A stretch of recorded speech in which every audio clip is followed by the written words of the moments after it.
Okay, so in the post-classical era, some Scandinavian fur traders went over to Central Asia. They followed Eastern Orthodox Christianity, and then they founded Kiev. Before the Mongols, life in Kiev was pretty nice. They borrowed like everything from Byzantine Empire, like architecture, legal codification, religion. And then came the Mongols, which changed everything. After the Mongol invasion, the Kievs had a tribute system with the Mongols. In this system, the Russians paid the Mongols money so they wouldn't attack them. The Mongol Khanate that ruled over Russia was the Golden Horde. During the early modern era in Russia, the Tsars rose to power and created the Third Rome, centered in Moscow. Early Tsars mostly focused on keeping power and expansion. One of the most influential early Tsars was Ivan the Terrible.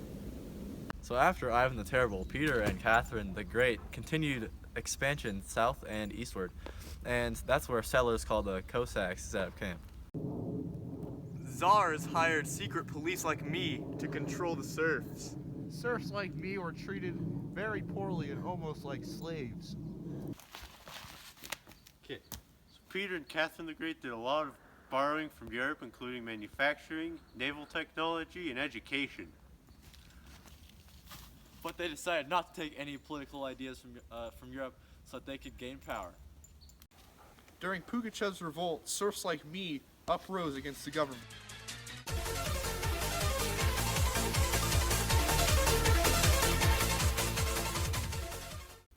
But it failed. At the beginning of the industrial era, serfdom was abolished. And also during the industrial era, the industrialization of Russia was state-led. Russia benefited from a large population and abundance of natural resources. Because of the political oppression in Russia, groups like the intelligentsia started to form. These groups had their own political ideas and opposed the Russian government. During World War I, Russia suffered heavy casualties. Defy comrades!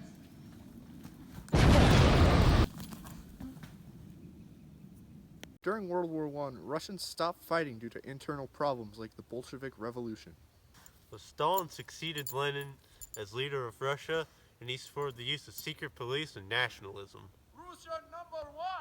Even during the modern era, even though that Russia had many agricultural resources, many of the people died due to famine because of the government's use of collectivization. Collectivization is where the government controls how the farmers, what they farm and how they farm, and then set their own prices. And this led to many people not being able to get food. In order to industrialize, the USSR used ambitious 5-year plans with specific goals to effectively and quickly industrialize, like this here log splitter. Go.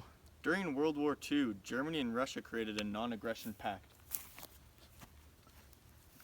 But in 1941, Nazis disagreed with the pact and invaded Russia. After the Nazi aggression, the Russians pushed the Nazis back to Germany. After the defeat of the Nazis in World War II, the Soviet Union gained control in East Berlin and East Germany and many other Eastern European countries. They imposed a communist government on all the places there.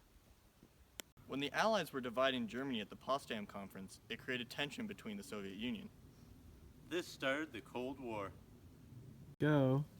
So during the Cold War, the US and its allies made NATO, and as a response, the Soviet Union created the Warsaw Pact. The conflict between these two organizations led to proxy wars and hot wars in places such as Korea and Vietnam, which eventually led them to split into communist and capitalist countries. In 1991, the USSR fell from power.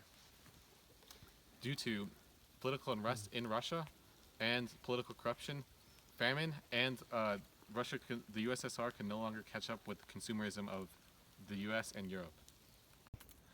Alright, so at the end of our story, Putin gained power in Russia with a new government, but they continued to try and gain control over former satellite states and continue to have strong leaders.